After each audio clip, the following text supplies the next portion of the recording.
Today we're going to talk about mashed potatoes and politics. I'm going to show you how to make the most delicious mashed potatoes in the microwave that you ever dreamed of. Oh, these mashed potatoes are going to be wonderful. All right, then we're going to, while I'm waiting for the mashed potatoes to cook, I'm going to talk about politics. And what am I going to say? Well, you know, the rule is tell them what you're going to tell them, and then tell them what you told them. So here comes the tell them. I don't believe that politicians should face jail for stuff unrelated to their political beliefs. And we're off to a very bad start, like banana republics in Russia, when we put all our politicians, threaten them with jail for irrelevant stuff. Okay, that is the introduction to today's video. We're going to talk today about two unimportant, well, not so unimportant, mashed potatoes. That's very, very important.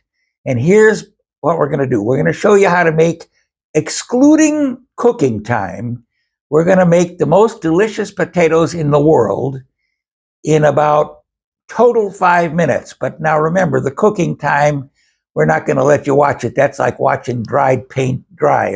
So anyway, first thing you have to do with cooking is get all your ingredients together. And because I want to help out the Ukraine, I got some special Ukraine butter. It cost me a little bit more. It cost me a little bit more than regular butter, but it's Ukrainian butter, so maybe it'll buy them a bullet to get those bad guys. Now, the other things for mashed potatoes are, you'll never guess what you need. Mashed potatoes right here. And then to make the potatoes soft, we're going to have a little buttermilk. Here in France, they call it lait fermenté. Not very sexy. I mean, anyway, lait fermenté. Greek yogurt, see it? And now here's a secret. Not everybody will tell you this stuff. But if you want your mashed potatoes to look a little different than everybody else's potatoes, yeah, your potatoes, if you want them a little bit colored, you could have carrots ground up, puree, they call it in France. But today we're going to use some pureed spinach I made the other day. And so we're going to have green potatoes. But by the time I'm done, you're going to be so happy. It's going to be like art. I'm going to put a yellow cheese here. This is called, what the fromage, they call it? Raclette. Oh boy. And then I'm going to put some red stuff on it. And when you see these mashed potatoes in the end, you're going to say, wow, I wish I could eat those mashed potatoes. And so, well, as I said, I'm not going to make you wait through everything, but I'll just give you a little quick demonstration of what we're going to do. We're going to cut up these potatoes in relatively small pieces and then throw them in this bowl here and put them in the microwave with some butter. And it's going to take about 8 minutes of cooking until they're soft. I can stick a fork in them, but that's good enough for now. Okay, now I didn't want to make you guys wait while I chopped up all these potatoes because it didn't take me long, about 2 minutes, but it's, just a waste of time. So I'm just going to chop up these last ones. So you see, I'm making them in relatively small pieces because the last time I didn't chop them in small pieces and they didn't get done.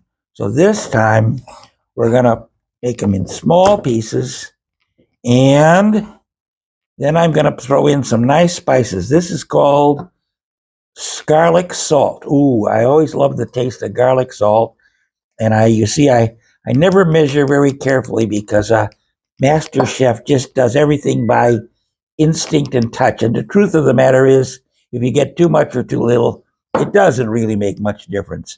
Okay, I won't put any, I'll put a little red stuff just to give it a little color. Okay, now here is a little bit of a secret. I'm going to put in some buttermilk And later on, I'm going to add yogurt.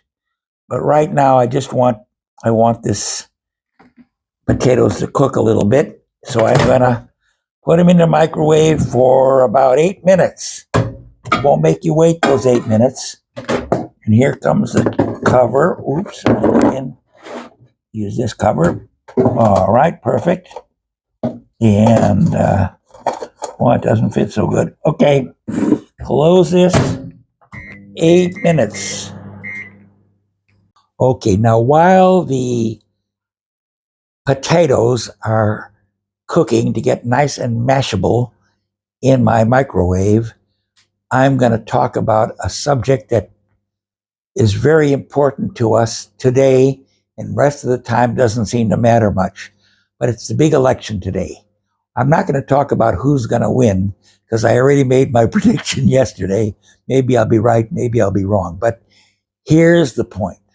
The point is, in the banana republics and in Russia and in Iran, there's usually one candidate that's going to win. You don't have to guess because the other candidate is in jail.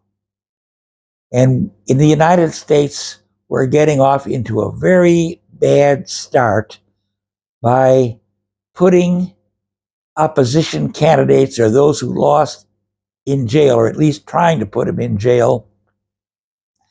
And who would begin to run for politics if there's a 50-50 chance that even if you're a good guy and you do nothing wrong, the opposite side is going to try to put you in jail for something totally irrelevant to your doing your duty. Now, John F. Kennedy apparently had a lot of little love affairs while he was married and while he was in office, and nobody made anything about it. But poor Bill Clinton, he had it on with the pizza girl, the pizza delivery girl, and they wanted to put him in jail because he said, I never had sex with that woman. Well, sure, that was a lie, but gentlemen tell lies. Okay, the point is, in my opinion, which is worthless, of course, but in my opinion, you should not, in the United States especially, put people in jail and give them all kinds of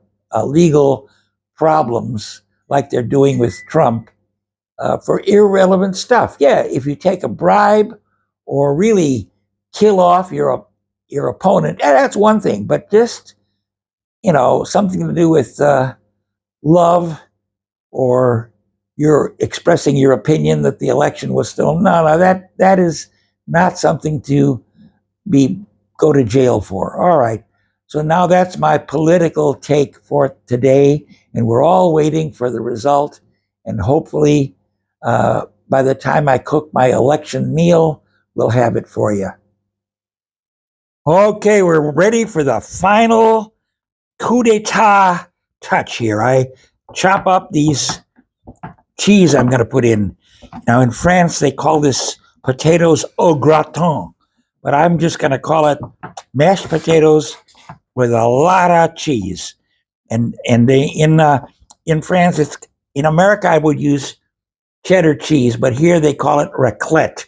It's especially good for melting. Now I take all this nice cheese and I dump it on top of the potatoes. Oops. And then I'm going to throw in this to color it green. See, everybody can make white mashed potatoes, but how many people know how to make colored mashed potatoes?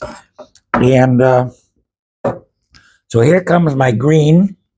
I'm not going to use too much, just enough to give it a little color, okay? So we're going to mix it up a little bit.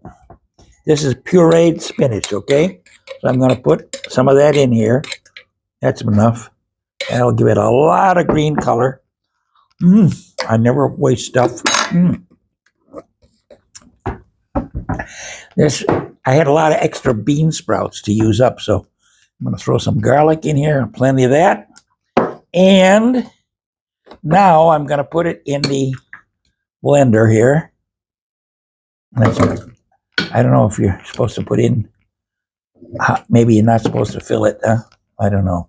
Maybe we'll do 2 doses.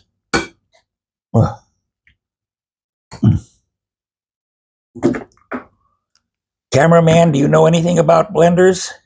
I never use blenders. I'm a no blender guy.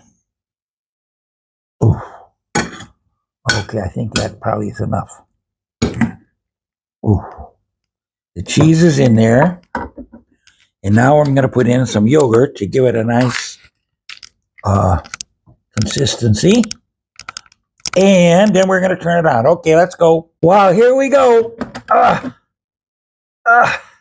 Nothing's happening. Nothing's happening. Oh, that's it. Okay. All right, now we're going to see if this stuff tastes as good as I hope it'll. See, it's kind of a nice green color. I call it chartreuse, but it has lumps in it, so I should have used a little more power. Here, let's taste it. Very good, except it has lumps. Okay, we're gonna cook it some more. Should I dump all this stuff in it? Oh boy, there's a lot of crap here. Okay, I'm gonna put this back on and give it another few minutes of beating up. Okay. All right, there's an old saying in cooking. It's an old saying in cooking. The proof of the pudding is in the eating. So here we go. I've made the world's best mashed potatoes with kind of a nice chartreuse color. And a lot of yogurt and a lot of butter and a lot of cheese. And now, here it comes. Are you ready for the verdict? Oh my God. As usual, everything I make is so yummy. I can always proudly say I eat my own cooking. And that is today's lunch. Almost. Because next we're going to do fried, what do they call it? Air fried salmon. Ooh, are you going to see something good in a few minutes?